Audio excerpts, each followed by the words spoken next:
En las risas o en las lágrimas, confía en el Señor. El Señor le quiere decir a alguien este día: yo he visto tus lágrimas, yo estoy contigo, yo soy un Dios cercano. Así hay un versículo que dice: cercano está Jehová al quebrantado de corazón y salva a los contritos de espíritu. Muchas son las aflicciones del justo, pero de todas le librará Jehová. ¿Qué tal, hermanos? Seguimos con esta serie del libro de Esdras. Mi nombre es Javier Carrá y esto es Veamos a Jesús, donde cada día vemos un capítulo de la Biblia viendo al número 1, nuestro Señor Jesucristo. Hoy nos toca Esdras capítulo 3. Por favor, téngalo frente a usted. Ojalá le haya quedado tiempo de leerlo previamente. Esdras capítulo 3. Así que veamos a Jesús en este capítulo. Bueno, aquí en Esdras 3 vemos a los judíos en la etapa de la reconstrucción. Han regresado y han encontrado Jerusalén en ruinas. El rey Ciro los ha mandado para que reconstruyan casa a Jehová. Si usted lee el capítulo 3 de Esdras, vemos que los judíos están apenas comenzando la adoración de una manera un poco tímida por temor a las naciones vecinas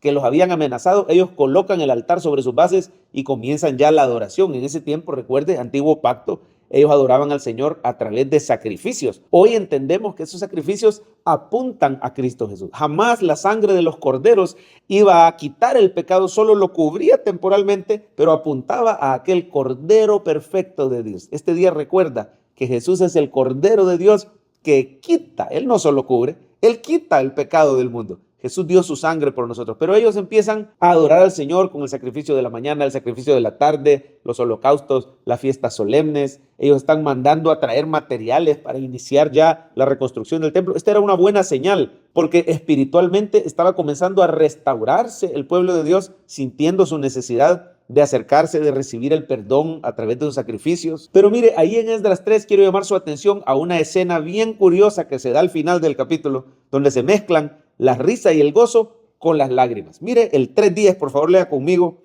Cuando los albañiles del templo de Jehová echaban los cimientos, pusieron a los sacerdotes vestidos de sus ropas y con trompetas, y a los levitas hijos de Asaf con címbalos, para que alabasen a Jehová, según la ordenanza de David, rey de Israel.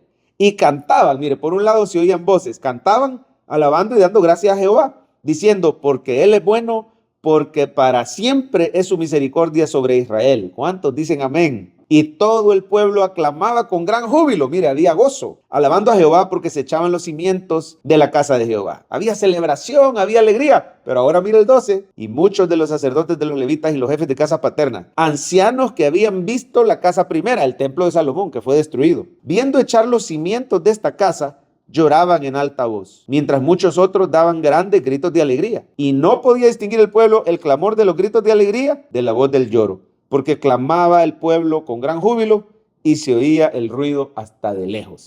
Risa mezclada con llanto. Esa es una buena descripción de la vida del cristiano de este lado de la eternidad. Mientras vivamos en esta tierra, vamos a tener muchas razones para agradecer y para alabar al Señor. Vamos a tener bendiciones inmerecidas, gracia sobre gracia, dice la palabra. Pero también vamos a pasar tristeza. Yo me imagino que las personas que lloraban aquí eran ancianos, dice, que habían visto la casa primera, estaban recordando el templo anterior y cómo fue destruido, estaban recordando a las personas que murieron en la cautividad y que no pudieron regresar, estaban recordando todo lo que habían perdido ellos, quizás sus tierras, sus familiares, sus casas. Estaban viendo este nuevo templo que quizá iba a ser mucho más modesto. Había llanto, había tristeza. Así en la vida del cristiano, usted y yo vamos a experimentar muchas alegrías, mucho gozo. Muchas veces nos va a brotar la alabanza, nos van a dar ganas de agradecer al Señor, pero otras veces nuestra alabanza va a ser ahogada con lágrimas, con tristeza en nuestro corazón. Esta vida presenta pruebas, va a haber enfermedad,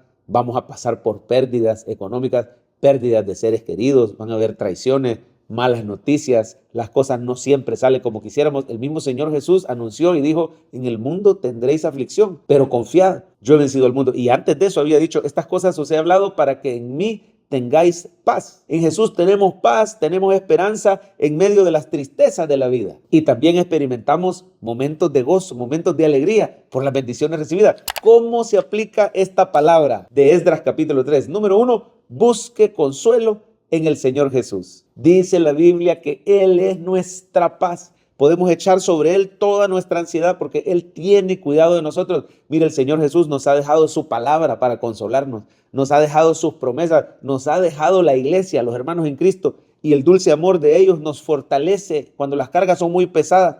Él nos ha dejado al Espíritu Santo y ¿sabe cómo le llamó al Espíritu Santo? Le llamó otro consolador. Quiere decir, otro que esté con ustedes, así como yo he estado con ustedes. Tener al Espíritu Santo con nosotros es como tener al mismo Cristo a la par de nosotros. Y la palabra consolador o paracletos no solo quiere decir el que te aconseja con sabiduría, sino el que te echa la mano cuando estás triste y te consuela. Hermano, usted tiene al Espíritu Santo. Busque al Señor en oración y deje que el Señor imparta su gozo, su paz. Dice la Biblia, el gozo del Señor es nuestra fuerza. Cuando usted se sienta triste, pase tiempo en la presencia de Dios. Porque si algo tenemos que recordar, hermanos, es que en medio de las tristezas, Jesús es nuestra esperanza. Mire cómo aparece Cristo tipificado. Ya vimos que es simbolizado en los sacrificios, pero mire también en el versículo 2.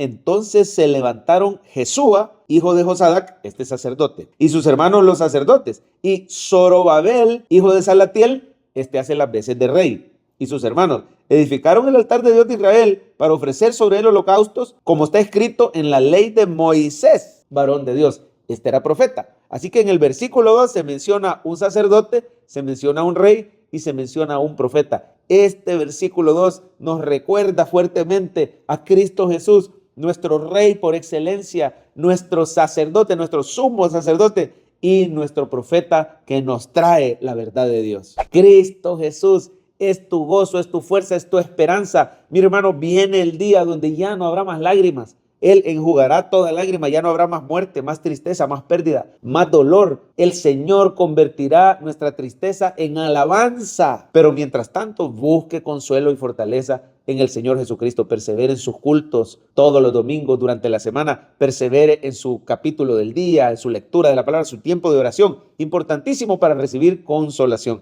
Y número 2, goce de su favor y de su gracia. Así como es cierto que va a haber aflicción, también es cierto que veremos su mano y su bendición. Hubiera yo desmayado si no creyese que veré la bondad de Jehová en la tierra de los vivientes. Vas a ver muchas bendiciones y recuerda siempre que son por su gracia y por su misericordia. Así alababan estos al Señor, porque Él es bueno y porque para siempre es su gesed, es su gracia, es su misericordia, es su favor inmerecido. Sobre personas como usted y como yo, que somos imperfectos, el Señor derrama sus bendiciones y es momento de alabarle. Santiago decía, ¿está alguno alegre entre vosotros? Cante alabanza. Mire, alabe al Señor y agradézcale. Haga una lista no solo de peticiones, haga una lista de bendiciones por las cuales le da gracias al Señor. Cristiano que ha recibido la gracia, da gracias. ¿Lo puede decir conmigo? Cristiano que ha recibido la gracia, da gracias. No podemos ser creyentes y no ser agradecidos. Mire, que nuestro llanto no vaya a opacar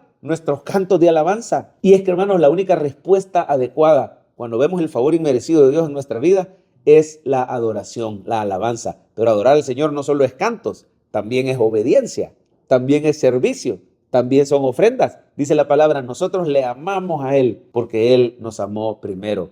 En las risas y en las lágrimas, confíe en el Señor Jesús.